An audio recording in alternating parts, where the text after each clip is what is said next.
Muchas gracias, buenos días o buenas tardes, bienvenidos a este panel número 3 de la mañana, este primer día del 7º Congreso Internacional de Abogacía.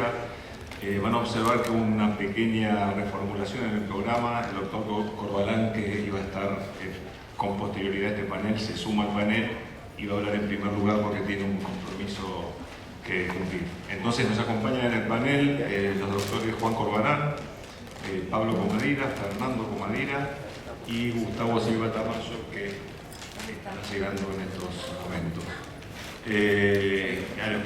A quienes iré presentando en cada oportunidad antes de hacer uso de la palabra muy brevemente. Como recordamos, la modalidad del panel es que cada participante tenga para exponer 20 minutos y yo seré el encargado de gestionar el comisariado del tiempo. Pasamos entonces, sin más prólogo, a presentar al doctor Juan Gustavo Corbalán. Doctor Corbalán es abogado por la Universidad de Buenos Aires, es doctor de Ciencias Jurídicas por la Universidad de El Salvador, posgraduado en Derecho Administrativo y Administración Pública por la Universidad de Salamanca, es especialista en Derecho Tributario por la Universidad Austral, es profesor adjunto de la UBA y profesor titular, asociado y adjunto en diferentes universidades nacionales y privadas y también en la Escuela del Cuerpo de Abogados del Estado. Es miembro de la Academia Nacional de Derecho y Ciencias Sociales de Buenos Aires y de la Asociación Argentina de Derecho Comparado. Se ha desempeñado como juez a cargo del Juzgado de lo Contencioso Administrativo y Tributario de la Ciudad de Buenos Aires número 19 y actualmente es fiscal general adjunto en lo contencioso administrativo y tributario de la ciudad. Es director del diario DPI y ha publicado numerosos artículos y libros en materia de su especialidad. El doctor Corbalán nos hablará sobre tecnologías emergentes para la inclusión social. Doctor Corbalán. Gracias, Gustavo. Muchas gracias a todas y a todos. Buenos días, ya casi buenas tardes. Muy bien. Gracias a mis compañeros de panel, Pablo, Fernando y Gustavo, amigos, colegas, y María José, obviamente, ya lo tuyo es un apostolado eterno, al procurador, a Pedro Covielo y a grandes personas y amigos que se dedican a esto, y a todos los funcionarios de la Procuración, a todos los que reman día a día para tratar de hacer que las cosas funcionen. La idea básica, para no mostrarles o hacer cosas que muchas veces son con Gabriel, ustedes no sé si sabían, seguramente la mayoría lo sabe, Gabriel insistió mucho en lograr que la guía de servicios jurídicos gratuitos se expanda y que personas que les cuesta acceder a un servicio jurídico gratuito, porque hay muchos, no sé, creo que hay 80 y pico, no sé exacto, y obviamente, cuando pensamos en este título y en cómo podríamos mostrar las tecnologías emergentes, yo les voy a mostrar lo que logramos con Prometea y la guía, y que esperamos que escale y que sea de utilidad. Pero antes de mostrarlo, me gustaría decir dos cosas que son muy importantes, porque si no, cuando lo mostremos me van a decir, Juan, todo esto es bárbaro, pero ¿y si la persona no tiene internet? Entonces, lo primero es, está claro que el derecho administrativo tiene un gran desafío que no ha sido muy tratado por la doctrina, la jurisprudencia, etcétera, que es cómo desde el derecho administrativo podemos ayudar a que se reduzca la brecha digital. Esto, organismos internacionales lo trabajan, se llaman la estrategia multicanal, en donde hay que tratar de llevar el Estado y tratar de llevar Internet a las personas que no tienen Internet, porque la brecha digital hace que la asimetría entre ciudadanos que acceden a Internet y a los servicios del Estado, que cada vez son más en Internet, sea más grande. Es una paradoja. Es decir, estamos mejorando muchísimo a ciudadanos y cada vez más, pero los que no tienen Internet se quedan afuera de los servicios estatales, cuando la mayoría de los servicios, por lo menos acá en la ciudad, no digo que sea esto en todo el país, comienzan a ser prestados a través de portales digitales, bot, asistentes virtuales, entre otras cosas. Entonces, esto es un aspecto muy importante. No me olvido de esto, pero no puedo hablar de esto porque vine a hablar de otra cosa, pero no hay que perder de vista la brecha digital en Argentina, que no es tan grande como en otros países de Latinoamérica. Hoy actualmente está en un 19-20%, Digamos, el 20% no tiene acceso a internet de calidad, ni siquiera acceso a internet.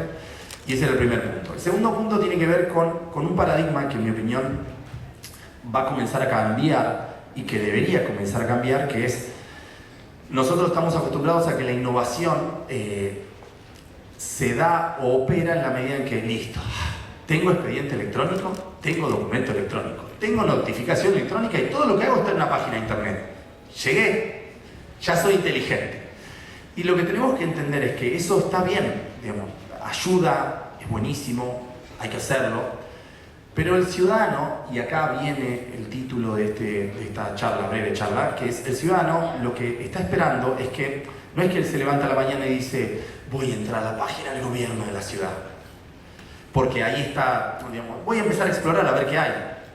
Obviamente los ciudadanos están en escenarios de sobrecarga informativa, que esto es un fenómeno que estudia la ONU, OCDE, CEPAL, entre otras, y la sobrecarga informativa requiere una estrategia del Estado sistémica, coherente e integral, porque si no parece que le estás dando un servicio, pero el ciudadano no puede acceder al servicio. Digamos, esto en el mundo real sería, te pongo un hospital, pero no pongo veredas ni rampas para discapacidad. Digamos, te subo servicios a la nube, subo servicios a una página, pero por favor trata de que esos servicios, generarme espacios, puentes, estrategias para que yo como ciudadano rápidamente acceda a ellos. Entonces, cuando nos reunimos varias veces con Gabriel y su equipo para tratar de generar una herramienta que nosotros ya venimos trabajando, pero no quiero hablar de eso, sobre Estado 4.0, lo que venimos haciendo con Prometea en varios países, incluso ahora con la Organización Mundial de Comercio, ayudando a que Prometea ayude a los países a que los acuerdos que se firman sean inteligentes, entonces que quien quiere acceder a esos acuerdos pueda acceder a información rápida y que se le presente el informe. Ya logramos un primer, digo porque es bastante inédito, digamos, que alguien esté ayudando a la Organización Mundial de Comercio del derecho, es como, no es muy usual, por eso lo comento como algo bastante disruptivo. Entonces, cuando con Gabriel nos juntamos, dijimos, bueno, ¿por qué no empezamos a generar un ecosistema que ya, por suerte, la ciudad ya está bastante instalado, que es Boti, que es el famoso bot y el chat de WhatsApp, para tratar de embeber a Boti, es decir, después vemos cómo se integra Boti y lo que le voy a mostrar, para que el ciudadano con 3 clics llame a algo que necesita. ¿Sí? Es decir, cuando digo un ciudadano es una persona que está tratando de asesorarse gratuitamente, no puede pagar un abogado y tiene un montón de problemas, una serie de problemas que obviamente están descritos en la guía describe cosas, pero obviamente las personas no es que entran a la guía y dicen, claro, ya entendí, acá está ASIG, y ASIG yo ya sé que tiene este objeto. Y el ciudadano no es que dice, creo que ASIG hace algo diferente al patrocinio jurídico de la UBA. Se ve un ciudadano haciendo esta lógica. Él dice, ¿me pasó esto? Recomendame algo y llamo.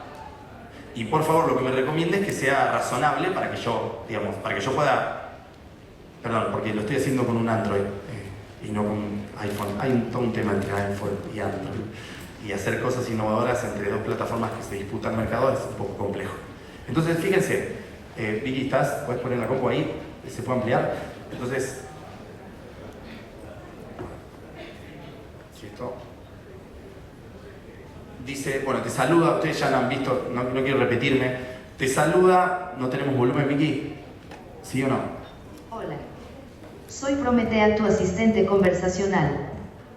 Estoy entrenada para ayudarte a encontrar asesoramiento legal gratuito. Te puedo hacer algunas preguntas para asistirte mejor. La información que me brindes será confidencial. Avanzamos. Entonces, sí. Acá, en general, es mucho más fácil poner clic en sí, pero vamos a hacerlo para que, porque es con reconocimiento de voz, a diferencia de Boti. Sí.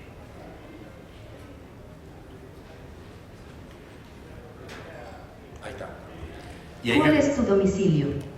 Tarda porque está, como este celular es de él, digamos, los reconocedores del lenguaje, las inteligencias artificiales, se adaptan al usuario y a su voz. Entonces, a veces está pensando, ¿será él o no será él? ¿Sí? Bueno, acá le voy a decir un domicilio. Paseo Colón, 1333.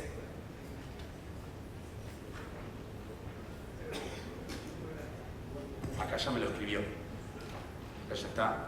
Pero le voy a poner Enter, porque me lo había escrito. Y ahí me dice, bueno, Por favor, elegí una de las opciones sobre la que necesitas asesoramiento. Perdí documentos personales / necesito renovarlos. Familia, alimentos, separación entre cónyuges. sacale el volumen, porque si no, digamos, va a leer toda una... Entonces, acá la idea, que era lo que trabajamos con Gabriel y el equipo de la Procuración, insisto, estos son tecnologías para tratar de incluir personas, es decir, personas que no es que salen y se levantan, leen guías del servicio jurídico gratuito y llaman. Esto es, con lenguaje coloquial, tratando de empatizar, y estuvimos trabajando sobre cuáles son las formas en las que los ciudadanos expresan sus problemas de manera coloquial. No es separación de hecho, divorcio conyugal. Se me perdieron documentos, perdí documentos. No es cuestiones vinculadas a extravío documental en el registro civil. O sea, se entiende que eso a los abogados, digo porque es un ejercicio que cuando hacemos esta clase de cosas nos cuesta, porque tratamos de pensar como abogados y entonces transmitimos lenguaje abogadil a estas herramientas. Entonces, esto es algo muy importante detrás de la tecnología.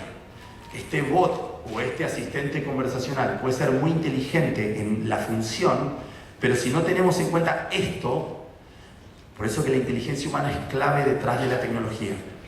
Es empatizar con la realidad de ciertos ciudadanos para tratar de incluso preguntar a las personas que están en estos lugares que asesoran gratuitamente para ver cómo los ciudadanos expresan en lenguaje coloquial los problemas y cuáles son los problemas que más tienen. Entonces, esta oferta que está acá no está hecha por alguien que estamos en una sala 5 personas con Gabriel y decimos, ¿qué se nos ocurriría que preguntarían los ciudadanos? Es exactamente a la inversa, es sobre la evidencia de los problemas más frecuentes que las personas que están ahí les llega, es sobre esa que se arma la oferta. Entonces yo voy a apretar acá, pedir documentos personales y necesito renovarlos. Puede ser así. O violencia familiar, que es algo clásico. Lo acabo de cliquear, poné volumen Vicky ahora por fin. Por favor, elegí una de las opciones sobre la que... Ahí Muy ya. bien, ahora elegí una de las siguientes opciones. Mi pareja me maltrata. Fui abusada / o sexualmente. Bueno. Denunciar un caso de... Voy a poner mi pareja me maltrata y me dice, este es el listado de información y ven lo que me abre ahí. O sea, me abre un mapa donde yo puedo ver cuáles podrían estar cerca de mi barrio. Pero acá esto ya tiene una función en la cual si la persona autoriza a que lo geolocalicemos, solo me va a decir cuál es la más cercana y eventualmente me tira otras. ¿Se entiende? Porque si yo te tiro 40, el ciudadano tiene que empezar a decir, bueno, ¿cuál será la que tengo cerca? Si permitimos que te geolocalice, te podría llegar a una cercana, pero eventualmente por ahí la persona está ahí de casualidad y no es que está cerca de ir. Entonces por eso también estos detalles son los que en el paradigma tecnológico se conocen como personalizar la tecnología para que se adapte a la necesidad de la persona. No es que tiramos la tecnología. Esto también se aplica con sistemas sofisticados que podemos usar para predecir, para hacer pliegos. No es te tiro algo y usalo como puedas. Es trato de que la tecnología desde tu lugar se adapte a tus necesidades y hasta ahora vamos 3 clics. Y con 3 clics estás por llegar al llamado. Y estás orientado al mismo tiempo en el sentido que mínimamente te va direccionando hacia los lugares en donde vos te gustaría ir. Esto es un elemento tecnológico de protección de seguridad. Y acá vamos a poner Asociación Civil La Casa del Encuentro, hago clic y miren lo que pasa. Pone volumen Vicky, por favor. Espero haberte sido de utilidad. Llamar a la organización. ¿Y qué hago yo? Voy a apretar ¿Quieres? llamar acá, en este celular acá, llamar. Y entonces automáticamente hago así y está llamando. ¿Me van siguiendo? 4 clics. ¿Existe hoy en día esta posibilidad? No. La respuesta es no, tipo categórica, bastante fuertemente categórica, porque imaginen cómo sería el paradigma actual y eso que existe la guía. Como yo le digo a Gabriel, si esta guía no existe, quizás esto tendríamos que hacer todo el trabajo de la guía y después hacer la tecnología. Por eso que la tecnología requiere de un trabajo previo. Si no hay un trabajo previo, no se puede innovar. La innovación llega con capas de organizar la información, tener cierta disponibilidad de datos y a partir de eso sí aplicar tecnología. Entonces, esta forma de llamar es una forma muy eficiente, sí y solo sí, es lo que hablamos con Gabriel y su equipo, cuando llame el ciudadano no le van a decir número equivocado. O no hacemos eso acá. Porque esto es una paradoja. Cuando vos haces algo muy inteligente en el input, es decir, en el ingreso, si después al final del camino es algo, perdón la expresión, tonto, entonces adivinen qué es lo que percibe el ciudadano cuando dice gracias por este super Siri, no sé qué está acá atrás, Prometea, lo que esté, pero la verdad es que no lo uso más esto. Esto es como cuando Boti le decís patente y te lleva a certificado de discapacidad. Che, mira, te estoy poniendo patente, no certificado de discapacidad. Bueno, ahora bien, Vicky, ¿tenés Colombia ahí? Abrí Colombia. Ahora bien, esto es lo que nosotros podríamos llamar un paradigma que en el mundo digital se conoce como mejorar el ecosistema de acceso a prestaciones de servicios en esa relación ciudadano-Estado en los primeros contactos que tiene el ciudadano con el Estado. Acá el Estado no está prestando un servicio porque hay organizaciones no gubernamentales, algunas gubernamentales, pero el Estado está oficiando como canal de acceso. Es decir, podemos con Prometea y con Boti, o con Prometea o con la página de la Procuración y el bot que sale en la página, tratar de hacer que las personas empiecen a usarlo. Y este es otro gran desafío, porque uno puede ver esta herramienta que está buena, o que es muy buena, pero dice, Juan, ¿cómo el ciudadano se entera que le tiene que hablar a este bot? O así. Y ahí requiere todo un ecosistema de alfabetización y de llevar al ciudadano ahí. Entonces cualquiera diría, bueno Juan, pero eso es fácil, hacemos una campaña, le mandamos mail a los ciudadanos. Y ahí viene otro gran problema, hay que tratar de ir a donde ya está el ciudadano interactuando con el Estado. Por eso es que esta estrategia puede sumarse a la de Boti. Si ya Boti tiene más o menos 300.000 interacciones, que son más o menos las que tiene hoy, por mes, quiere decir que ahí quizás es más fácil poner este servicio al ciudadano y además reproducirlo, que esta es otra ventaja que tiene el paradigma digital, reproducirlo en cualquier página. Es decir, que todas las páginas de estas asociaciones tengan este robotito que diga, ¿querés un abogado gratuito? Haces clic y sale este servicio. Y esto es algo que tiene el paradigma digital, se puede expandir. Es decir, se puede expandir fácilmente y de manera escalable a cualquier organización que tenga una página de internet. Y no necesita instalar un programa ninguno, es simplemente se pone el bot en la página, se habilita el bot en la página, incluso lo puede estar en la UBA. Lo que les voy a mostrar ahora súper breve es cómo se puede hacer para utilizar inteligencia artificial para tratar de elegir casos prioritarios de personas de extrema vulnerabilidad cuando el volumen de ingreso es mayúsculo. Acá está el doctor Cecín, gran amigo y un genio del derecho administrativo y de las cortes, y el doctor Cecín, digamos, en su corte en Córdoba recibe, digamos, una cantidad de expedientes que no en todos los casos son personas de extrema vulnerabilidad, ¿sí? Personas que padecen cáncer, adultos mayores, personas con discapacidad, pero si él estuviese en la Corte de Colombia y reciben 2.700 casos por día de amparos, ¿me entienden este número?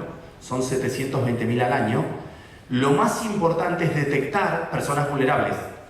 Entonces, hace clic, así muestro directamente en detectar expedientes prioritarios, pone clic en una fecha, entonces va al sistema y lo que están viendo acá, sin que haya un humano, lee todas las pretensiones y arma unas tortas diciendo, ojo, porque acá están las no concedidas, y me dice, acá están los departamentos en Colombia, y volví a apretar un clic de si quería saber cuáles son los casos más urgentes, por favor Vicky, pone sí. Ahí miren lo que hace, me dice, bueno, te cuento, hay 32 casos de máxima vulnerabilidad, y volví a apretar clic para que vean que me va a hacer una torta que me va a decir 43 personas padecen cáncer, 38 tal cosa, 38 baja por fin, ahí está, y ahí me arma, miren, me dicen, hay 43 personas que padecen enfermedad, 24 creo que es, adultos mayores, la vista más o menos está bien, hay 11 personas con privadas de su libertad. Necesito que entiendan esto se hace en 2 minutos y no hay un humano de por medio.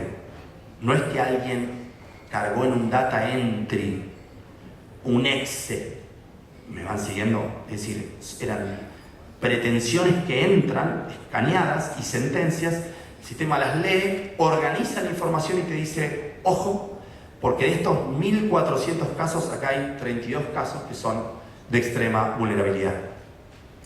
Esto, ya me llamaron ayer de la Corte de Colombia, Colombia lo va a hacer para todos sus expedientes en un convenio inédito que va a firmar con la Universidad de Buenos Aires y con Prometea para que sea el sistema oficial de reconocimiento de todas sus causas. ¿Se entiende lo que estoy diciendo? Imagínense que la Corte Argentina acuda a una universidad de Colombia con un sistema colombiano para seleccionar sus causas. Es algo inédito para nuestro país. Y la verdad es que estamos orgullosos, y perdón que lo cuente porque me enteré ayer. Imagínense esto, gracias. Imagínense esto para personas con vulnerabilidad, que saben cómo se hacía hoy, con esto termino. Hoy hay 80 personas que intentan leer casos vulnerables. ¿Saben la cantidad que se les pasan?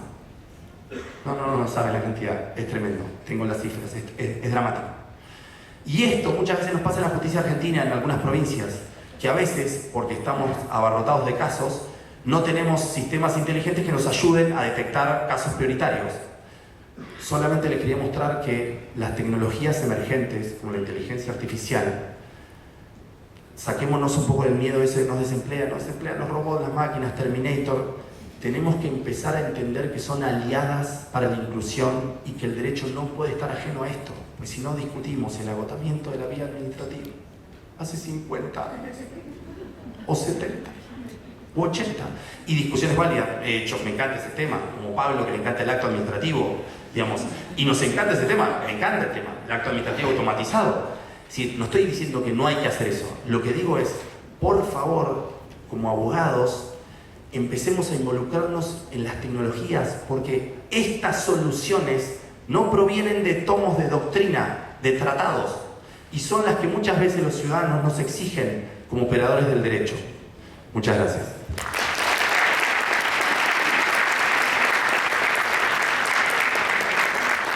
Gracias, Juan.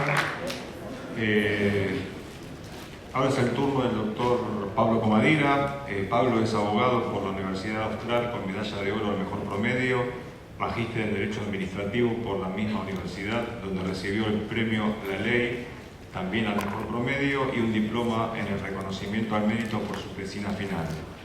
Es además diplomado en contratos públicos e infraestructura estatal. Es docente de Derecho Administrativo en grado en las universidades Austral, Católica Argentina y Católica de Salta, y posgrado en las universidades Austral, Católica de Cuyo, Nacional del Nordeste y en la Escuela de Abogados del Estado de la Procuración del Tesoro de la Nación y de la Ciudad. Es miembro titular del Foro Iberoamericano de Derecho Administrativo, tiene publicaciones y ha participado como expositor tanto en el país como en el exterior. En el ámbito profesional integra el estudio Comadira Abogados. El doctor Comadira nos hablará acerca de la estabilidad del acto administrativo, conocimiento del vicio y sectores vulnerables. Pablo. Muchas gracias. En primer lugar, quiero comenzar agradeciendo al procurador, que nuevamente me da la oportunidad de estar acá, a la doctora María José Rodríguez por su generosidad y reiterar una vez más la confianza. Agradecer también por el panel que me tocó, por estar con Juan Corbalán, por Gustavo Silva Tamayo, la alegría de compartir con mi hermano, y también con Gustavo Seichen, por quien tengo un afecto particular y una gran admiración. Yo me voy a referir, para la alegría de Juan, a un tema que tiene 100 años de antigüedad, más o menos, que tiene que ver con el acto administrativo. No fue de mérito. No, ya sé. Por favor.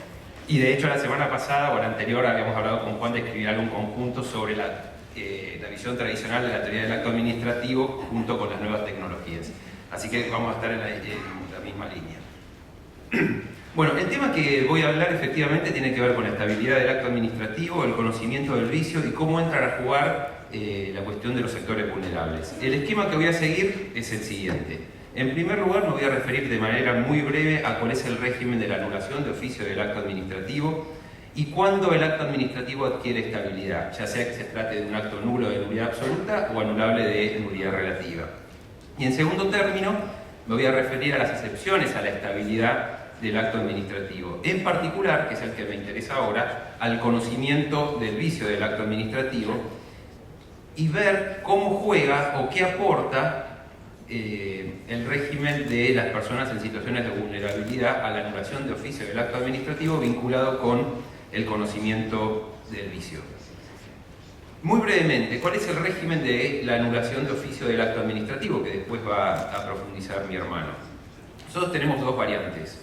En primer lugar, tenemos el acto anulable de nulidad relativa.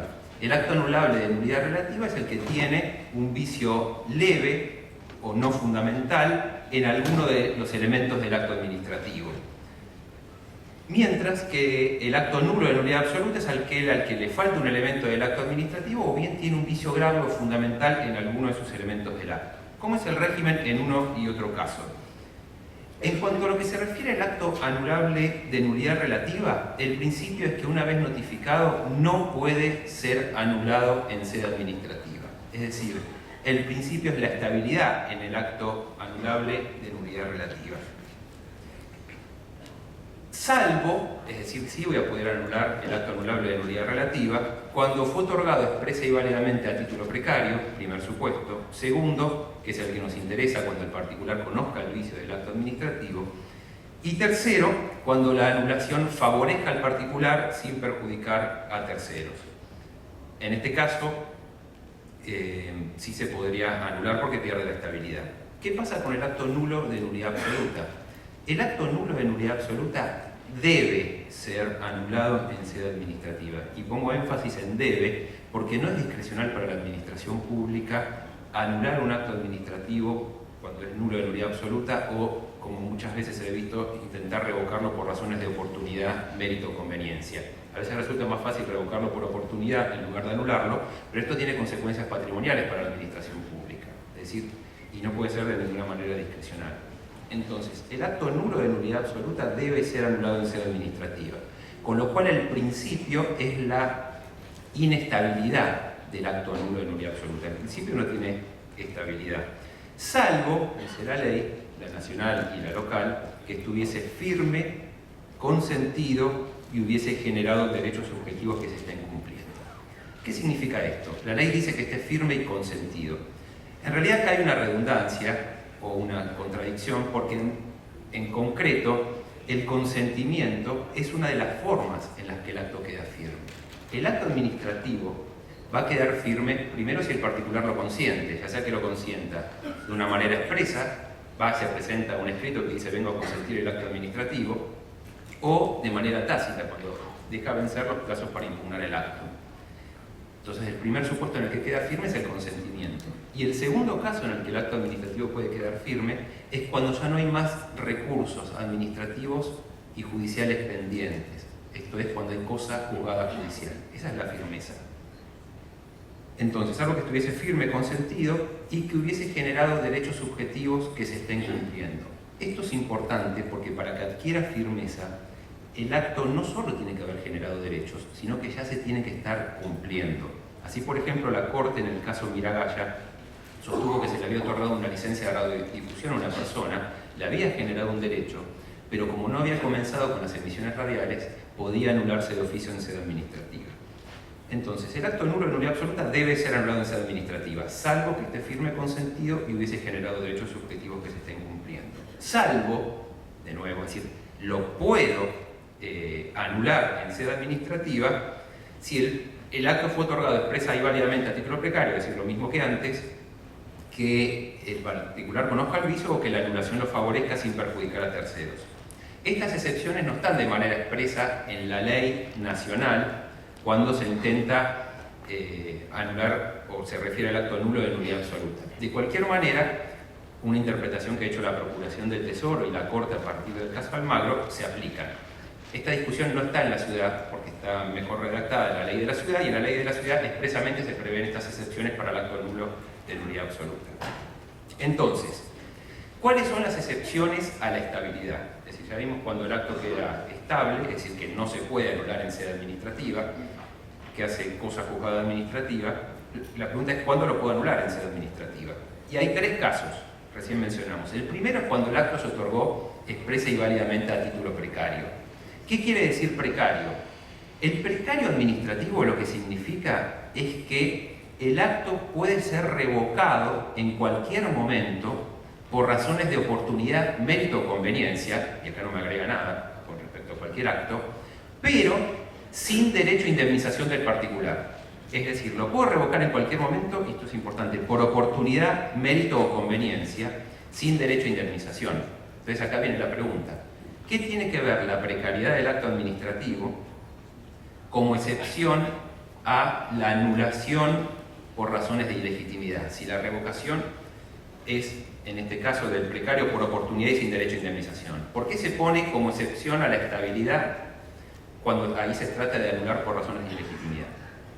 Y la verdad me parece que está de más, porque no tiene nada que ver. Es decir, la precariedad hace la revocación por oportunidad y acá estamos hablando de anulación por ilegitimidad. Esto quiere decir que la mayor o menor consistencia del título, sea precario o no sea precario, no agrega ni quita nada a el régimen de la anulación de oficio del acto administrativo. Y de hecho, por eso muchas veces no se utiliza nunca la precariedad para anular de oficio un acto administrativo. La segunda excepción a la estabilidad es cuando la anulación lo favorezca al particular y no perjudica a terceros. Esto es de toda lógica, porque el régimen de la cosa juzgada administrativa o de la estabilidad del acto administrativo fue creado a favor del particular. Es decir, es una institución que fue delineada por la Corte y después aparece en la ley para proteger al particular frente a las anulaciones en sede administrativa de la administración pública. Por lo tanto, si la cosa juzgada o la estabilidad es en beneficio mío, si la anulación me favorece, lo puedo anular igual, siempre que no perjudique a terceros.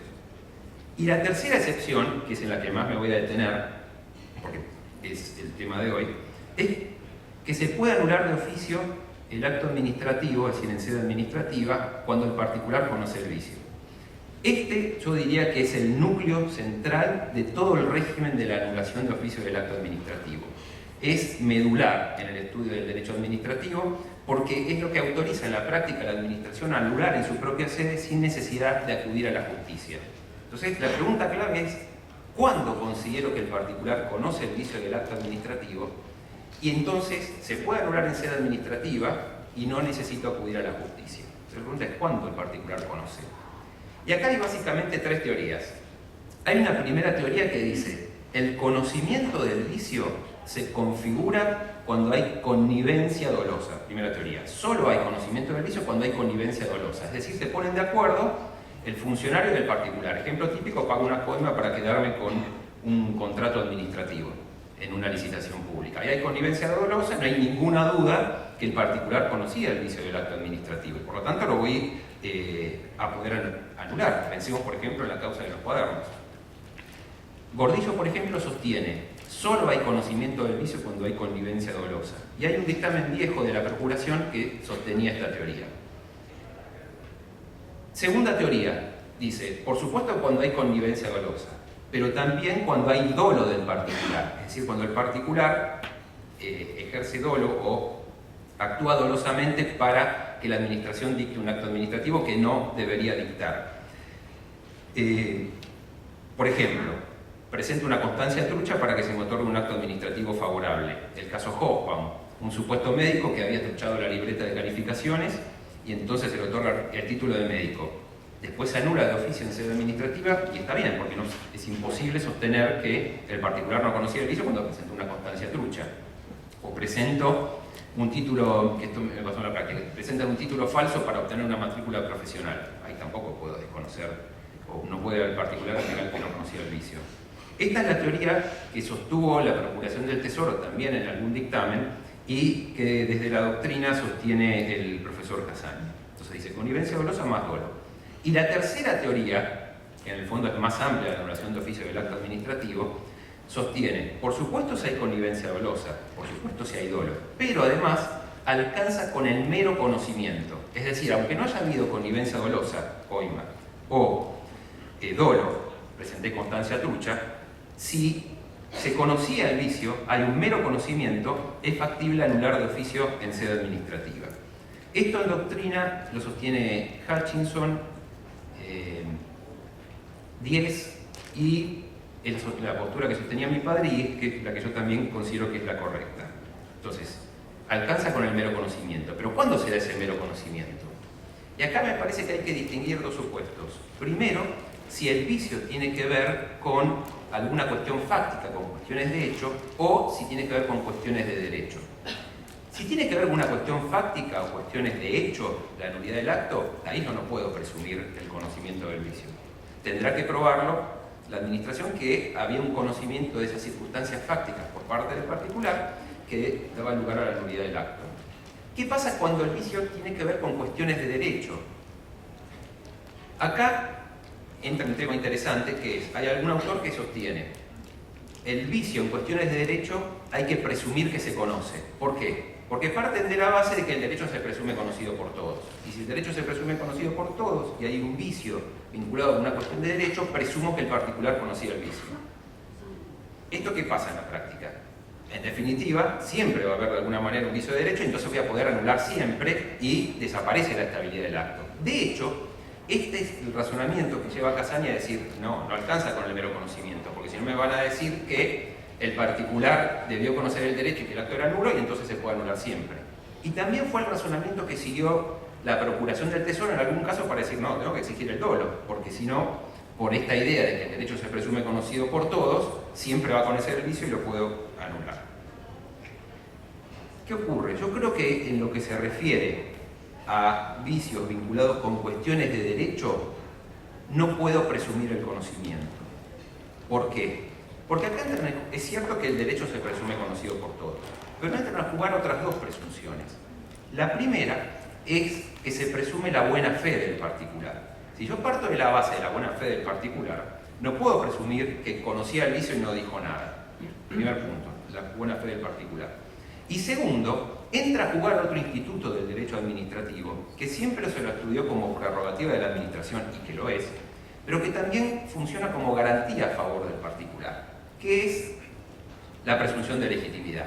Es decir, la presunción de legitimidad, que es una prerrogativa de la administración o uno de los caracteres del acto, también funciona como una garantía a favor del particular. ¿Por qué? Porque el particular puede válidamente confiar, o confiar legítimamente, como diría mi titular emérito en la UCA, puede confiar legítimamente en la presunción de legitimidad del acto administrativo. Y el particular puede decir, no, pues si yo presumía que era legítimo, ¿cómo me van a decir ahora que conocía el vicio? Entonces, me parece que la presunción de buena fe y la presunción de legitimidad impide partir de la base de que el particular conocía el vicio en materia de derecho. Claro, ni la presunción de buena fe ni la presunción de legitimidad son absolutas. Van a caer cuando el vicio es manifiesto. Es decir, si hay un vicio manifiesto, yo no puedo hablar de buena fe del particular porque evidentemente lo conocía, ni presunción de legitimidad, porque cae la presunción de legitimidad frente al vicio manifiesto, como dijo la Corte en el caso Pustelnik. Pero, ¿qué pasa? Lo que es manifiesto para unos no es manifiesto para otros. Entonces, ¿qué es lo manifiesto? Y acá es donde me parece que entran a jugar las condiciones específicas del particular. Como dijo la Corte en el caso Cadixia, donde se discutía la nulidad de una circular aclaratoria. ¿Qué le dice la Corte en Cadixia? Mire, usted no podía desconocer la nulidad de la circular aclaratoria porque es un contratista con especial versación técnica y además cuenta con asesoramiento jurídico. ¿Cómo va a desconocer en ese caso la nulidad que tenía la circular aclaratoria? Y creo que es así. Es decir, no es lo mismo una empresa que contrata constantemente con la administración pública que al que se le otorga un permiso precario en el ámbito de una universidad para que venda gaseosas. No es igual. Entonces, lo que es manifiesto para uno no es manifiesto para el otro. Para una empresa contratista, este no es un discurso anticorporativo, pero para una empresa contratista no puede decir, ignoraba que tenía que hacer licitación pública. En cambio, para el que tiene el permiso precario, en su caso en una universidad para vender panchos, y mal, puede ser que no. O no tenía presupuesto, no estaba la partida presupuestaria. ¿Y qué sabe al que le otorgaron el permiso? Y acá, en lo que se refiere al conocimiento del vicio y qué es manifiesto y qué no es manifiesto, es donde entran a jugar ahora la cuestión de los sectores vulnerables. En los últimos años, la Corte comenzó a desarrollar toda una línea jurisprudencial que le otorga una preferente tutela o una protección especial a los sectores vulnerables. ¿Cuál es? Y el derecho administrativo no es ajeno, de hecho está en la Ley de Medidas Cautelares. La pregunta es, primero, ¿cuáles son los sectores vulnerables?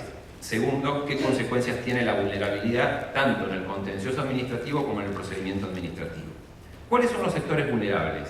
La Corte ha identificado varios. Por ejemplo, señaló que las mujeres en ciertas condiciones son vulnerables. Caso de Feinder del 2015. Los jubilados, otro sector vulnerable. Caso García del 19, el de las ganancias y jubilaciones. Blanco del 2018. A los ancianos calificó como un sector vulnerable. Caso García de Feinder, un caso muy importante, Itzkovich, del año 2005. A los discapacitados, identificó como otro sector vulnerable. En García, Institutos Médicos Antártida, del 2018. BMC, o están las iniciales, 2018. Terrulli, sobre el que voy a volver, 2015. De Feinder, 2015. Q, que es el caso del que hablaba Keiper Castro, ¿no? Del que hablaba hoy el profesor Jaime Rodríguez Arana Muñoz, del año 2012. Y a esto creo que hay que agregar a las personas en situación de pobreza o de indigencia. ¿Cuáles son las consecuencias prácticas de identificar un sector vulnerable? La Corte identificó sectores vulnerables, primero, por ejemplo, para otorgar una legitimación más amplia para la defensa de los derechos de incidencia colectiva vinculados con intereses individuales homogéneos. Entonces, amplía la legitimación para defender esto. Otro caso, a partir de la identificación de un sector vulnerable, como los jubilados y los ancianos, la Corte exigió que los procesos judiciales sean más rápidos. Otro supuesto, la Corte tiene una jurisprudencia constante que dice que en el caso de sectores vulnerables, acá se estaba refiriendo a personas con discapacidad mental, tiene que haber el respeto del debido procedimiento debe ser observado con mayor razón cuando se trata de personas con discapacidad. Esto lo dijo Tufano, 2005, Terrulli, del 2015.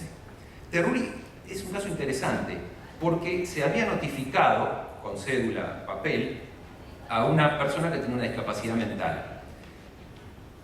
Claro, la recién no tenía la menor idea. Siguió con el proceso, la cosa que perdía su propiedad, porque estaba en el marco de una ejecución hipotecaria, perdía su propiedad. El tema llega a la Corte y la Corte declara la nulidad de esa notificación diciendo no, estamos frente a una persona vulnerable que tiene una discapacidad mental, no podemos considerarlo válidamente notificado. Entonces declaró la nulidad y de ahí retrotrajo todo el proceso como consecuencia de la situación de vulnerabilidad. Y esto, me parece, todas estas ideas hay que trasladarlas también al procedimiento administrativo. Esta es una idea, por ejemplo, que marcaba Sol Gabriel en un informe final de la maestría de Derecho Administrativo. Y es así.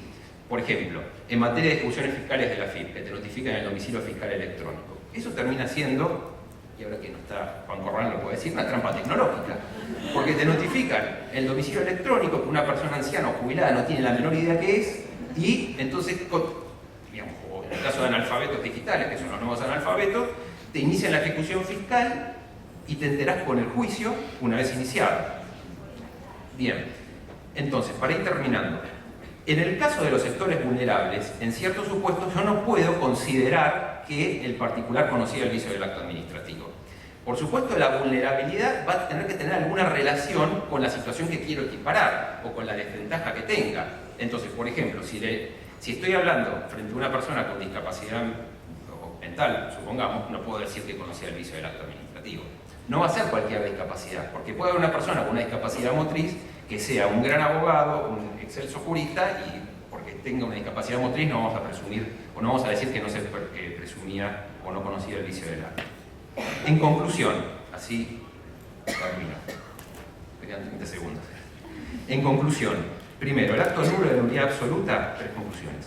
Debe ser anulado en sede administrativa, salvo que esté firme el consentido hubiese generado derechos subjetivos que se estén cumpliendo. Salvo, es decir, se puede anular si fue otorgado expresa y válidamente a título precario, que no tiene nada que ver. Segundo, si el particular conocía el vicio. Y tercero, si la anulación lo favorece. ¿Cuándo el particular conoce el vicio? Según la teoría que estoy proponiendo, distinguimos cuestiones fácticas, no lo puedo presumir, cuestiones jurídicas, tampoco lo puedo presumir. ¿Por qué? Porque juega la buena fe y la presunción de legitimidad, salvo que el vicio sea manifiesto, pero no es manifiesto para todos. Lo manifiesto no es igual para todos. Y acá entran a jugar las personas en situación de vulnerabilidad. Frente a determinadas personas en situación de vulnerabilidad, no puedo presumir el conocimiento del vicio. En conclusión, creo que hay que configurar un nuevo derecho administrativo que lo podemos llamar el derecho administrativo de la vulnerabilidad social, que sin desconocer las exigencias del interés público, esto no se puede desconocer las exigencias del interés público, sí reconozca las exigencias de la justicia social. Justicia social que excede el mero individualismo con una concepción insolidaria de la libertad individual y que procure resguardar a aquellos que no están en las mismas condiciones que el resto, que sean vulnerables, de modo tal de garantizar el acceso a la tutela administrativa efectiva y judicial efectiva. Nada más, muchas gracias. Muchas gracias, Pablo. A continuación escucharemos a Fernando Comadira. Él es abogado por la Pontificia Universidad Católica Argentina, es diplomado en Contrato Administrativo de Obra Pública por FESIC, es magíster en Derecho Administrativo por la Universidad Austral, donde obtuvo 2 medallas de oro. Medalla de oro al mejor promedio y por mejor tesis de dogmática jurídica. Es doctorando en Derecho en la Universidad Austral, docente de Derecho Administrativo en carreras de grado en la UCA y en la Austral y profesor en distintos cursos de posgrado. Es autor de un libro de diversas publicaciones relacionadas con el derecho administrativo y expositor en congresos de la materia. En el ámbito profesional es miembro del estudio Comadira Abogados. Fernando. Hola, escucha. Bueno, muchísimas gracias, doctor, por la presentación y muchísimas gracias también al doctor Acta Roa por invitarme nuevamente este año, a la doctora Arbol, ciertamente a María José Rodríguez. Y naturalmente agradecerles a todos ustedes por estar hoy acá presentes en este congreso y comentarles que la verdad es que estoy muy entusiasmado y feliz de poder estar acá, no solo porque vuelvo a formar parte de este congreso nuevamente, sino porque en esta ocasión además puedo compartir panel con 2 prestigiosos administrativistas, el doctor Silvio Tamayo y mi hermano. Y estas cosas no se dan. No hice porque es mi hermano. Y bueno. Pero también estoy muy contento porque este año, al igual que el resto de los años en los que me invitaron, me asignaron un tema que es sin duda interesante, es realmente apasionante el tema que vamos a analizar hoy, es polémico y es de toda actualidad. Quienes estuvieron el año pasado, y quizás escucharon mi aporte, recordarán que hice uso de un ejemplo, quizás algo sencillo, pero que en realidad con ese ejemplo de alguna manera yo entendía que se podían analizar varios de los temas más complejos de la cuestión que hoy vamos a estudiar. Y en esta ocasión, como el tema que me asignaron está bien estrechamente vinculado con lo que vimos el año pasado, me permito repetir ese ejemplo, que básicamente era el siguiente. Supónganse que existe una persona no en planta permanente de la administración pública, como puede ser cualquiera de ustedes, que un día se acerca a la oficina, le comenta a sus colegas que se recibió de médico o que incluso obtuvo un título terciario. Los compañeros lo felicitan y además le dicen que quizás, si averigua bien, va a tener derecho a que por haberse recibido por ese título, le asignen un 20% extra en su recibo de haberes. Entonces esta persona averigua, efectivamente la administración le dice que si presenta y cumple con esos 5 papeles, y los presenta, le van a otorgar ese plus por título. De esa manera, el particular presenta una carpeta, acompaña todos los requisitos que la misma administración le pidió y el Estado, previo dictamen jurídico de asesoramiento permanente, dicta un acto administrativo en el que finalmente le otorga ese plus. De esta forma, entonces, el administrado va a recibir mes a mes en su recibo de haberes quizás ese 20% con una designación que dice 20% decreto X. Y así durante 30 años, vamos a imaginarnos. Hasta que un buen día, quizás en el marco de una auditoría, en un procedimiento administrativo, la administración advierte que ese acto administrativo es nulo.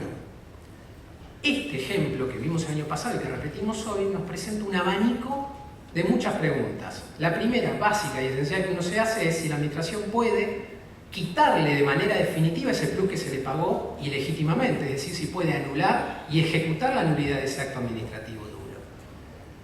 La pregunta que nos haría también es ¿por qué es que lo puede hacer y si existe algún límite a esa potestad anulatoria? Ese fue el tema que analizamos el año pasado y que mi hermano recién un poco mencionó por arriba.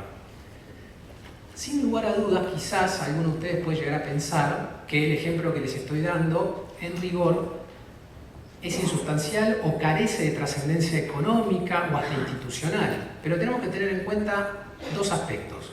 Por un lado, que todos nosotros vamos a estar siempre constantemente expuestos a este tipo de situaciones. Y no solamente quien se vincula con la administración a través de una relación de empleo público, sino también cualquier persona física o jurídica, una empresa grande, mediana o pequeña, que celebre un contrato del Estado, con el Estado, porque el contrato, bien saben ustedes, que es una especie de género acto administrativo. Y por consiguiente, la conclusión que se arriba en el ejemplo que vimos, debería ser en principio el mismo que se va a aplicar al caso de los contratos. Pero por otra parte, tampoco creo que pueda llegar a descalificarse el ejemplo por su intrascendencia económica, si lo quieren mencionar así, porque justamente el derecho administrativo no debe ser únicamente un instrumento para proteger a las personas más bien formadas o a las grandes o pequeñas empresas, sino porque a partir de estos días estamos viendo que el derecho administrativo en realidad debería erigirse como un instrumento técnico que sea idóneo para proteger muy especialmente a los sectores vulnerables, como podría ser, por ejemplo, independientemente de la regulación en materia de jubilaciones y pensiones, una persona que comenzó a percibir una pensión o un subsidio que le otorgó el Estado. Ahora bien, más allá de todas las preguntas que nos podamos hacer, muchos quizás que no están muy familiarizados con conceptos del derecho administrativo empiezan a notar que en el ejemplo hay algo raro. ¿Por qué? Porque en el ámbito del derecho privado, el artículo 387 de nuestro Código Civil y Comercial prohíbe de manera expresa que quien generó una nulidad absoluta pueda alegar su propia torpeza, como es el caso que estamos viendo ahora en el caso de la administración. Sin embargo, vamos a ver muy por arriba que en el derecho administrativo pasa todo lo contrario. Si la administración se percata que dictó un acto administrativo nulo de nulidad absoluta, lo va a tener que anular, salvo algunos supuestos que ya adelantó Pablo, en cuyo caso la administración no lo puede anular, sino que tiene que acudir al juez. Y es acá donde entra el título de la jornada que me dieron. De la anulación de oficio del acto en sede administrativa, que fue la tesis doctoral de mi padre, a la acción de lesividad, ese transcurso. Vemos entonces, y podemos decir que sí, por ejemplo, la extinción de un acto administrativo ilegítimo fuese una película, fuese una saga, la primera parte de esa película va a consistir justamente en eso, en la anulación en sede administrativa. Y la segunda parte, la secuela, vendría a ser la acción de lesividad como instrumento para obtener una nulidad judicial que no se puede obtener ciertamente en sede administrativa. Bien, ¿qué es lo que quiero que hoy analicemos? Si la administración, para impugnar judicialmente un acto administrativo, debe, es decir, para iniciar la acción de lesividad, debe demostrar que tiene habilitada la instancia judicial. A ver, como todos ustedes saben, cualquiera de ustedes que quiera impugnar un acto administrativo ante la justicia debe demostrar que tiene habilitada la instancia. Es decir, que agotó la vía y que interpuso la demanda en un plazo breve de caducidad. La pregunta es, si la impugnación judicial del acto administrativo es buscada no ya por el particular, sino por la propia administración, ¿también tiene que habilitar la instancia? Bien, para poder llegar a una respuesta a este interrogante les propongo lo siguiente. En primer término, distinguir cuándo vamos a hablar de anulación y cuándo de revocación. Luego, mencionar muy por arriba, porque además mi hermano ya lo explicó muy bien, cuándo la administración no puede anular de oficio un acto administrativo y, sí, ya después de eso, abocarnos de lleno si la administración debe demostrar que tiene habilitada la instancia. Comencemos. ¿Por qué distingo entre anular y revocar? Porque, de acuerdo con el sistema jurídico, con el régimen jurídico en el que uno esté ubicado, la extinción de un acto nulo de nulidad absoluta, un acto ilegítimo, vamos a decirlo, va a ser denominada de distintas maneras. Existe, por ejemplo, un criterio subjetivo u orgánico que dice que se va a hablar de revocación cuando quien lo extingue es la administración pública, ya sea por ilegitimidad o por oportunidad, mientras que la anulación queda reservada a la justicia, que únicamente es por razones de ilegitimidad. Ese es el criterio que sigue la ley nacional. Otro criterio es el objetivo. Esto ya no atiende tanto al sujeto, al órgano por el que se extingue, sino más bien la razón por la cual se va a extinguir el contrato o el acto. Y se va a decir entonces que si obedece a razones de ilegitimidad va a haber anulación, ya sea que lo haga la administración o la justicia, mientras que la revocación va a ser únicamente por oportunidad. ¿Y quién lo va a poder hacer? La administración. Por eso quería aclarar estas precisiones así terminológicas, porque yo voy a adoptar un criterio objetivo, que es en definitiva el que sigue la provincia de Buenos Aires, el que sigue la provincia del Chaco, y proponen autores como Fiorini, Grau, Comadira y en España Trevijano Foss, entre otros. Ahora bien, ¿cuándo es que la administración no puede anular de oficio un acto administrativo y debe acudir a la instancia judicial? Mi hermano ya lo adelantó, pero vamos a repasarlo muy por arriba, porque quiero ser sumamente claro en esto. Porque, como bien dijo Pablo, el principio general en el derecho administrativo nacional es que ante un acto nulo de nulidad absoluta, es decir, el acto irregular, la administración debe declarar y ejecutar ella misma la nulidad. Es decir, debe emitir un acto administrativo anulatorio con efectos ejecutorios. Sin embargo, en ciertos supuestos, cuando ese acto administrativo devino inestable, o hace la cosa juzgada administrativa según la Corte, la administración, si bien debe declarar la nulidad, no la puede ejecutar, sino que debe acudir a la justicia. Y en el caso del acto irregular que vemos hoy, como dijo mi hermano, se da cuando el acto está firme, consentido, generó derechos subjetivos que se están cumpliendo y, entre otros presupuestos, el particular no conocía el vicio. En el ejemplo que les di, imagínense esta persona que está recibiendo esa pensión, ignoraba el vicio del acto y ya la está percibiendo, la administración no se lo puede quitar, debe acudir a la justicia. Y acá nos preguntamos, cuando la administración impugne judicialmente ese acto o contrato, ¿debe acreditar que tiene habilitada la instancia? Es decir, ¿debe demostrar que habilitó, que te agotó la vía administrativa a interponer la demanda en un plazo de caducidad? Bien, vamos con la primera pregunta. Vimos entonces que ante un acto nulo se debe, en principio, dictar un acto anulatorio con efectos ejecutorios. Caso contrario, si el acto vino inestable, debe dictar un acto anulatorio con efectos no ejecutorios. Es decir, luego de ese procedimiento se dicta lo que se llama una declaración de lesividad. Esta declaración de lesividad como culminación del procedimiento administrativo, que puede surgir en el marco de una auditoría, en realidad no está expresamente contemplada en nuestra ley nacional, pero sí lo está en distintas provincias, como por ejemplo Formosa, Entre Ríos, Corrientes, Misiones, Neuquén, Santa Cruz, Tierra del Fuego, Chaco y Tucumán, y en países muchos, como por ejemplo Costa Rica, Perú, Ecuador, España. Además, fue exigida en varios dictámenes de la Procuración del Tesoro Nación y es aceptada por la mayor parte de la doctrina. Pero como les dije, no está expresamente contemplada. Sin embargo, en mi opinión, creo que esta declaración de lesividad surge de manera implícita de nuestra ley nacional y además es una consecuencia lógica de los principios fundamentales que hacen el sistema. ¿Por qué? Primero, porque coincido con la mayoría de la doctrina e incluso con el dictamen de la procuradora Laura Monti en el caso AFIP, que sería inapropiado que un abogado por su motu propia se presente un día, que se levantó cruzado e interponga una demanda de nulidad sin autorización expresa del órgano o ente que representa, lo que además viola de manera manifiesta el decreto 411 del año 80, que regula precisamente la representación del Estado en juicio. Pero además, porque como vimos, se inicia un procedimiento administrativo y la administración, previo dictamen jurídico, derecho de defensa del particular, se va a encontrar ante dos escenarios. Uno, que el acto no es estable, por alguna razón, quizás porque conocía el vicio del particular y entonces lo puede anular con efectos ejecutorios, o la otra alternativa es que el acto devino inestable y no lo puede hacer. Ven entonces que es el resultado de un procedimiento que es necesario, cualquiera sean las dos opciones. Ahora, si entre los fundamentos del agotamiento de la vida administrativa, no entre tantos fundamentos que tiene este instituto, como se analizó en el caso Serra, uno de ellos es permitir una etapa conciliatoria previo a la instancia judicial y otro argumento es facilitar la tarea del juez, habiendo delimitado previamente el terreno, es decir, habiendo dicho cuál es la nulidad de un acto, creo yo que en el marco del proceso de lesividad, esta declaración de lesividad que debe necesariamente emitirse, responde a la misma idea.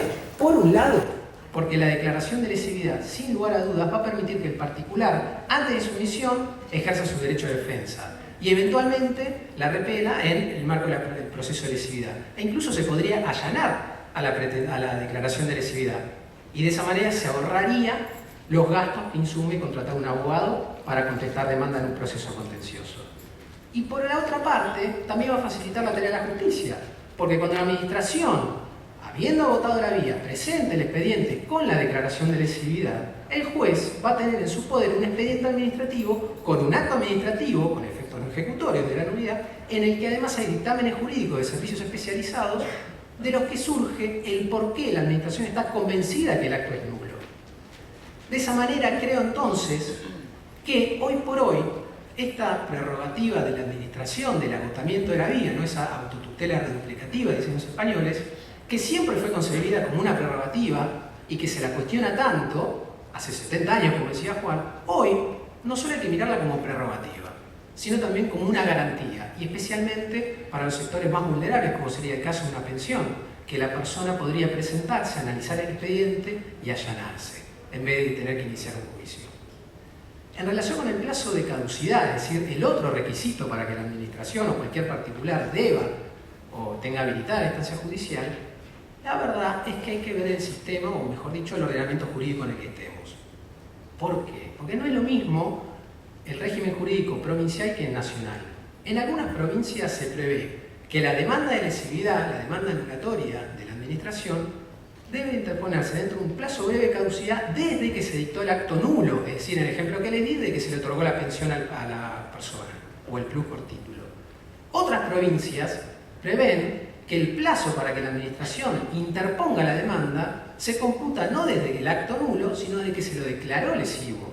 Y hay otros sistemas mixtos que dicen que hay un plazo tanto para declarar la lesividad desde el acto nulo como un plazo para interponer la demanda desde la declaración de lesividad. Sin embargo, a nivel nacional la cosa es completamente diferente. Nuestro artículo 27 nos dice que el Estado, cuando es actor, no tiene plazos para acudir a la justicia, salvo en materia de prescripción. Lo que nos lleva entonces a decir que un acto nulo de nulidad absoluta, que es imprescriptible, puede ser impugnado judicialmente por el Estado en cualquier momento. Bien, vemos entonces que es un tema que es realmente apasionante. Y a modo de conclusión, entonces, quiero dejar esta idea.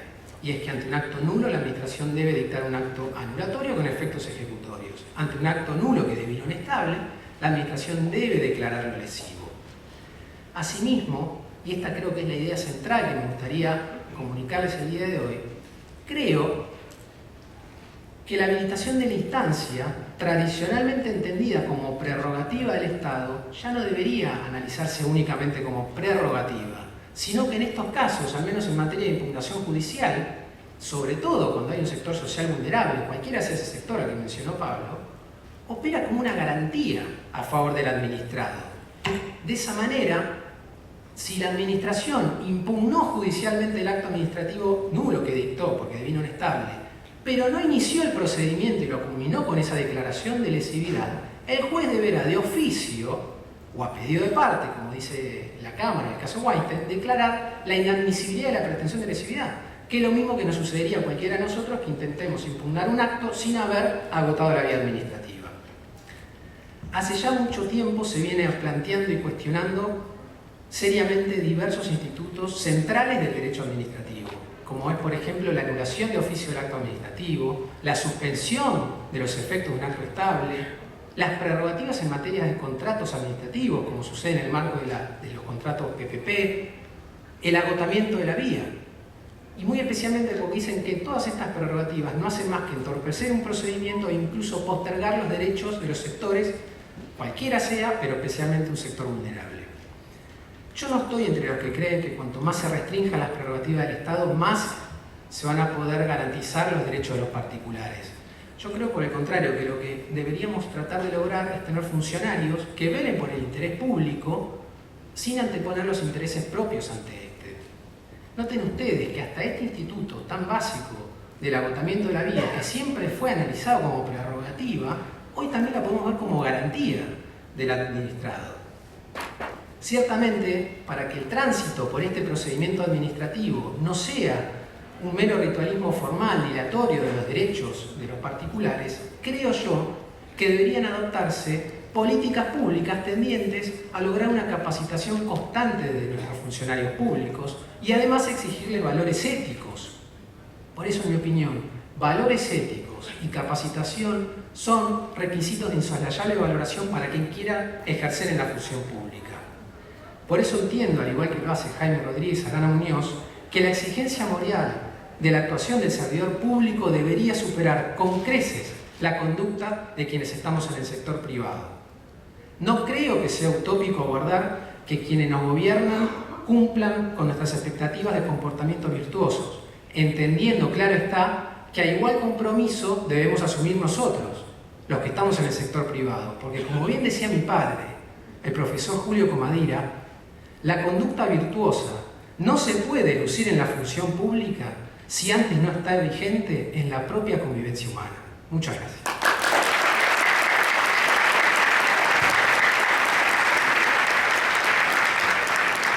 Gracias. Gracias, doctor Fernando Bonadilla. A continuación escucharemos al doctor Gustavo Silva Tamayo.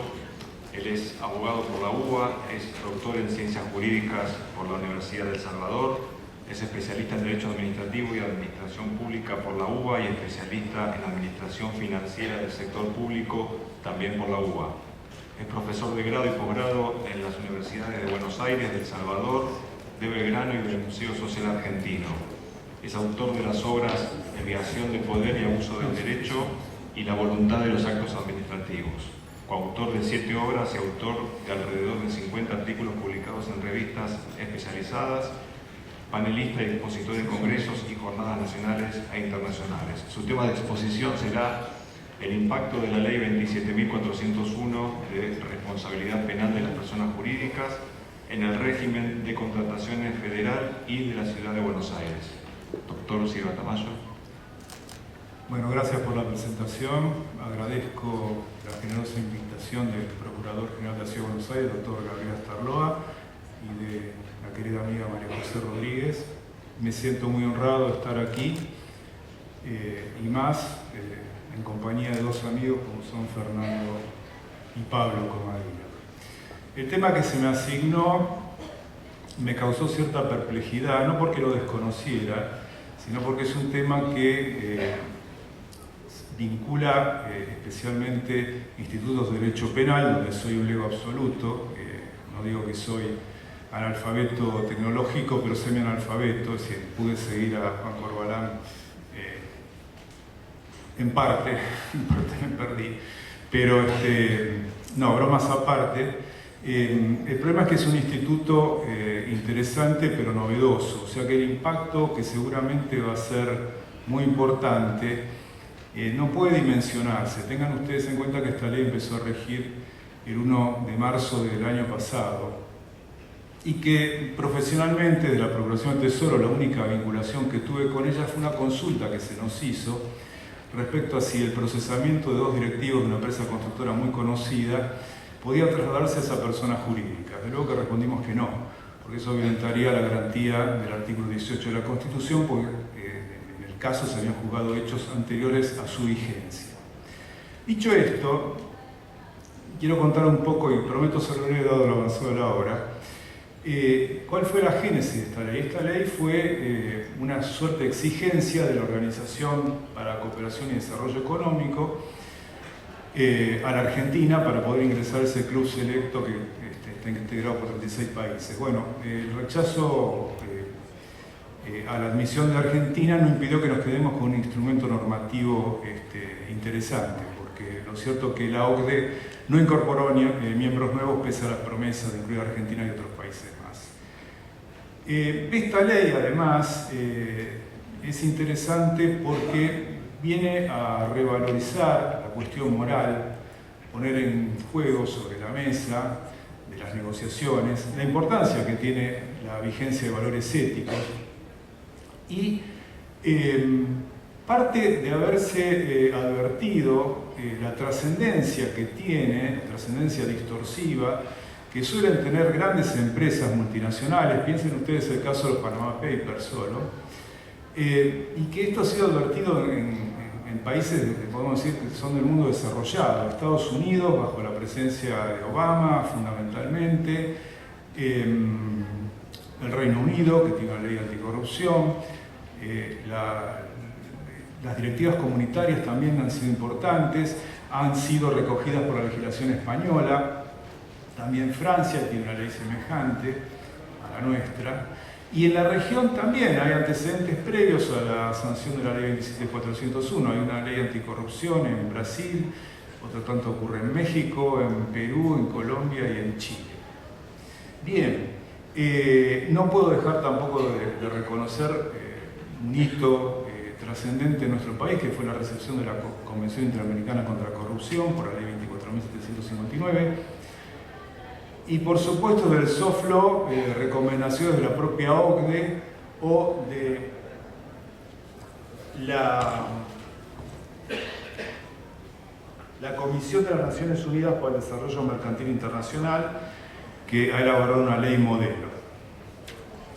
Bien, ¿Qué es lo que se ha advertido entonces y por qué esta suerte de revalorización de la ética? Las empresas multinacionales son muy poderosas, a veces más poderosas que los estados mismos, dimensionando los PBI, sobre todo en los países periféricos. Y tienen poder de enquistarse en las estructuras de gobierno, no solo para obtener beneficios indebidos en contrataciones de gran envergadura, sino hasta incluso para direccionar las decisiones, la toma de decisiones y para incluso proveer un financiamiento de la actividad política, lo cual obviamente es todo repulsivo a la moral. Esta ley, que insisto, reconoce como antecedente todas estas normas y tiene un gran bagaje de antecedentes valiosos, tiene un doble enfoque, y eso es interesante. Un enfoque represivo, que bueno, a mí particularmente me es ajeno, pero he tenido que bucear en él porque es derecho penal y yo también, insisto, soy ignorante en materia penal, pero un enfoque preventivo, es decir, hay una conciencia de que no basta con el aspecto punitivo o el aspecto represivo para enfocar un ataque al flagelo de la corrupción, sino que es necesario una etapa previa, una etapa precautoria, como dividiendo un ex ante y un ex post para el tratamiento de este tema. Y el enfoque preventivo se logra a través de lo que se denominan programas de integridad o compliance en el derecho anglosajón y la posibilidad que se da a la persona jurídica de encarar procesos de autosaneamiento o self-cleaning, como se denomina. La ley establece como marco de aplicación a todas las personas jurídicas privadas, nacionales o extranjeras, tengan o no tengan capital estatal, y las hace responsables por una serie de delitos que están tipificados en el Código Penal nuestro: cohecho, tráfico de influencias nacional o internacional, negociaciones incompatibles con la función pública, enriquecimiento ilícito, concusión y delito de balance o documentación falsa. Es interesante de esta ley que, como algunas que la antecedieron, como la ley de lavado de dinero 26683, la ley de penal tributaria 24735 y 26769, y la ley de delitos de orden económico y financiero, la ley 26733, hace tabla rasa con un principio que estudiamos en la carrera, que era la condición de que el delito provenía de la psiquis humana. Sobre eso se asentó todo el derecho penal clásico, el viejo adagio romano societas delinquere non potes, es decir, las sociedades no pueden cometer delitos, que ha dejado de lado, justamente para enfocar este problema. La ley dice que el artículo 1 de la ley, que se extiende el régimen de responsabilidad penal a los tres títulos que integran, que están compuestos por esa serie de delitos que mencioné, que son el título 11, los títulos 11, 12 y 13 del Código Penal: delitos contra la administración pública, delitos contra la fe pública y delitos de orden económico y financiero. Un primer impacto es una modificación parcial y posterior que se produce en el Reglamento de Contrataciones de la Administración Pública Nacional, el Decreto Delegado 1023 del 2001, y en la Ley 27328 de Proyectos de Participación Público-Privada, conocidos vulgarmente como los PPP. ¿Por qué? Porque estas leyes hablan de inhabilidades para contratar respecto a personas sin mayor aditamento o a los procesados por autofirme de procesamiento.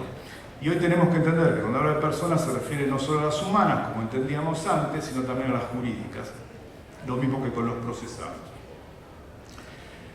La ley dice que la persona jurídica va a responder siempre que los delitos hubieran sido realizados en su nombre o con intervención directa de administrativos y directivos, o aún cuando el administrativo o directivo representante hubiera actuado por su propia cuenta, si hay una ratificación posterior expresa o tácita.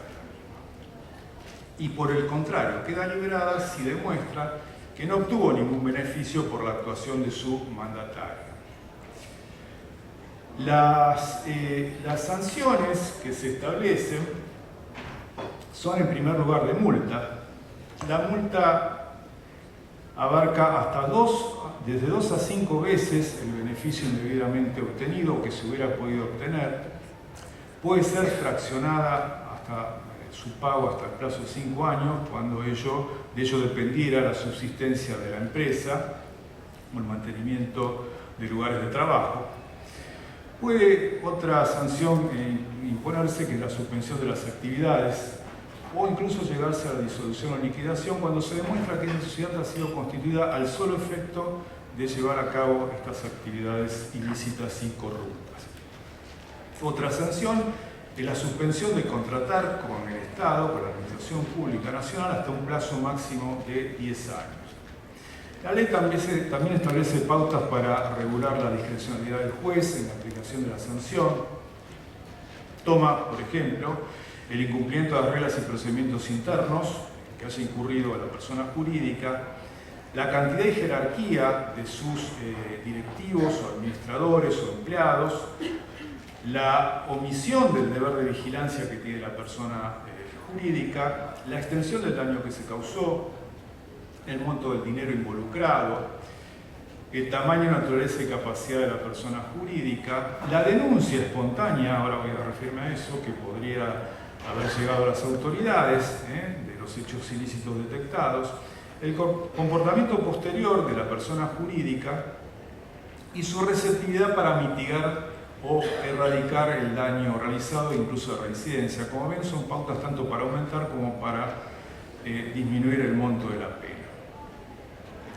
Puede quedar eximida de la pena si denunció espontáneamente el delito, si implementó un programa de integridad y si devuelve el beneficio indebido. Todo esto que hemos visto nos permite, hasta ahora, hacer una conclusión parcial, que desde el punto de vista penal es una responsabilidad acumulativa, porque no excluye la responsabilidad de las personas humanas que hubieran actuado en el delito, o sea, una condena ambas solidaria.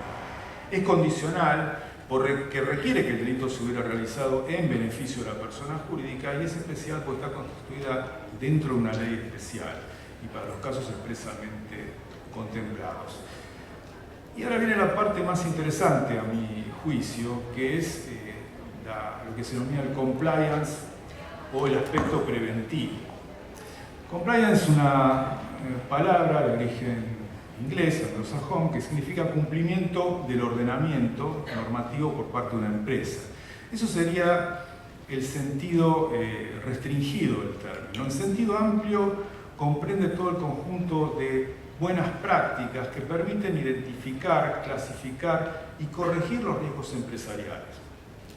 Por ello que se habla que las empresas, más allá de los requisitos legales, pueden tomar otros recaudos, dando lugar a lo que se denomina una autorregulación regular, lo que han dicho los autores, lo que han denominado los autores de esa manera.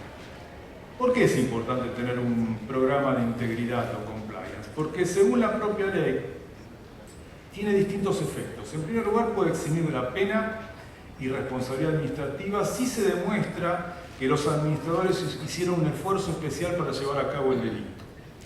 Atenúa la sanción, o sea, es una pauta que tiene el juez, como vimos recién, para atenuar la sanción. Es la llave para poder llevar a cabo un programa de colaboración eficaz, un acuerdo de colaboración eficaz con el Ministerio Público, al cual me referí enseguida. Es el requisito para ciertas contrataciones. Básicamente, un programa de integridad tiene que tener un código de ética o políticas de integridad aplicables tanto a directivos como representantes o como empleados dentro de la empresa. En segundo lugar, reglas y procedimientos específicos para prevenir y detectar ilícitos. Y en tercer lugar, una capacitación permanente del personal de la empresa. La ley también establece pautas para determinar cuándo el programa es adecuado. El programa es adecuado según la ley cuando guarda relación con los riesgos que tiene la empresa por su propia actividad, por el volumen que maneja, por su patrimonio. Cuando tiene el apoyo de la alta dirección, cuando hay realmente un compromiso de los directivos de la empresa para implementarlo. Cuando favorece y alienta canales de denuncia, esto está vinculado a las acciones qui tam de derecho norteamericano, que ya llevan bastantes años, donde se establece una recompensa para aquel que denuncia ilícitos. Cuando frente a estas denuncias se establecen mecanismos efectivos de protección para evitar represalias contra, por ejemplo, sus empleados. Y cuando dispone un monitoreo constante y actualización de este programa de integridad.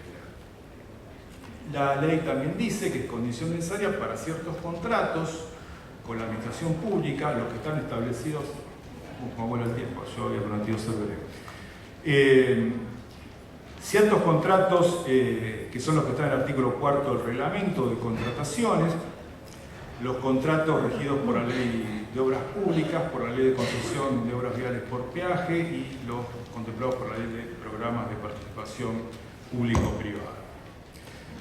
Bueno, dos cuestiones. El acuerdo de colaboración eficaz, como les dije, es una suerte de ley del arrepentido que rige para la persona jurídica y que por medio del cual se compromete frente al Ministerio Público a esclarecer los hechos, a determinar responsables, identificar autores y partícipes y a recuperar el producido del delito. No obstante, el acuerdo de colaboración eficaz disminuye la pena, pero no la exime. Es decir, la multa queda restringida a la mitad del mínimo que hemos mencionado, se compromete a restituir las cosas habidas, mal habidas como consecuencia del delito, se compromete a abandonar en favor de la administración aquellos bienes que hubieran sido decomisados, se compromete a aplicar medidas disciplinarias, se compromete, si es que no lo tenía, a instrumentar un programa de integridad o bien a mejorar el existente. El rechazo del acuerdo impide al juez o al Ministerio Público utilizar esa información, salvo que se demuestre que de resultas de la investigación igual se hubiera podido obtener esos mismos datos. Y el Ministerio Público del juez cuenta con un año para determinar si esa información es relevante o útil.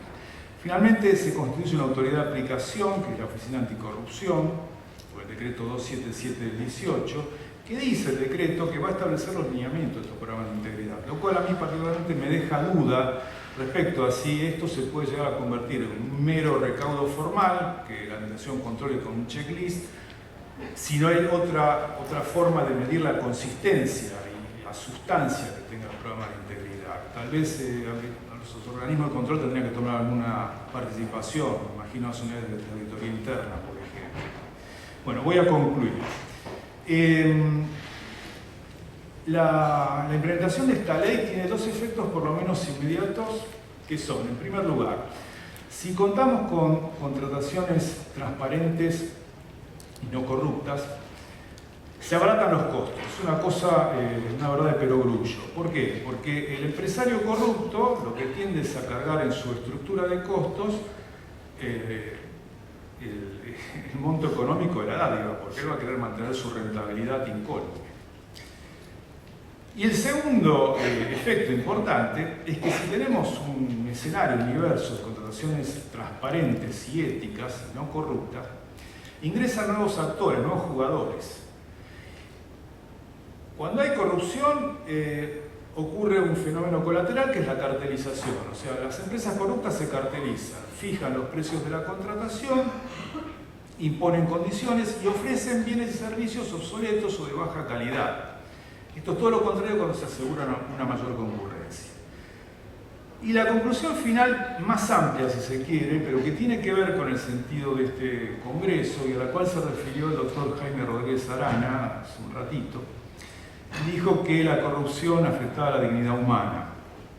Yo, además de compartir esas palabras, esa apreciación de Jaime, digo que la corrupción es funcional a la pobreza. La corrupción y la pobreza son dos flagelos que se retroalimentan y esto está estudiado por Transparencia Internacional en muchos de sus informes. ¿Por qué?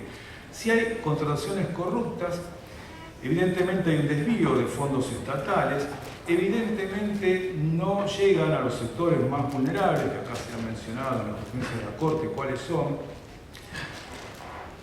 y son los más afectados, aquellos que no reciben los bienes y servicios que el Estado tiene que entregar de manera impostergable.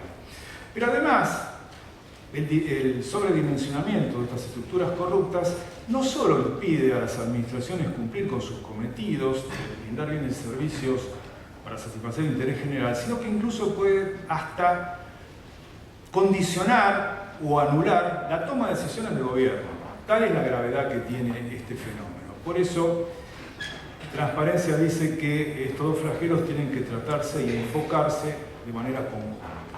Para terminar, quiero citar y compartir con ustedes unas palabras de ese gran jurista que fue Jesús González Pérez, recientemente fallecido, en un ensayo magnífico de él que se llama Corrupción, Ética y Moral en las Administraciones Públicas, que tiene poco más de una década. Decía González Pérez: somos muchos los que creemos que la corrupción de hoy no es sino una de las manifestaciones de la degradación de los valores morales, que estamos viviendo unos momentos en que las sociedades occidentales se ven zarandeadas por una interna y externa crisis de valores, en que toda una civilización falta de vigor moral, amenaza con derrumbarse, y en que incluso los que reclaman la vuelta a las raíces éticas, una gran parte, se halla atrapada en las movedizas arenas de una ética subjetivista y relativista. Yo anhelo que esta valiosa ley, junto con otras que están orientadas en el mismo sentido, sea un revulsivo para modificar el lamentable estado de cosas al que hemos llegado hoy en día. Muchas gracias. Muchas gracias, doctor Silva Camacho, y con esto finalizamos las actividades de la mañana.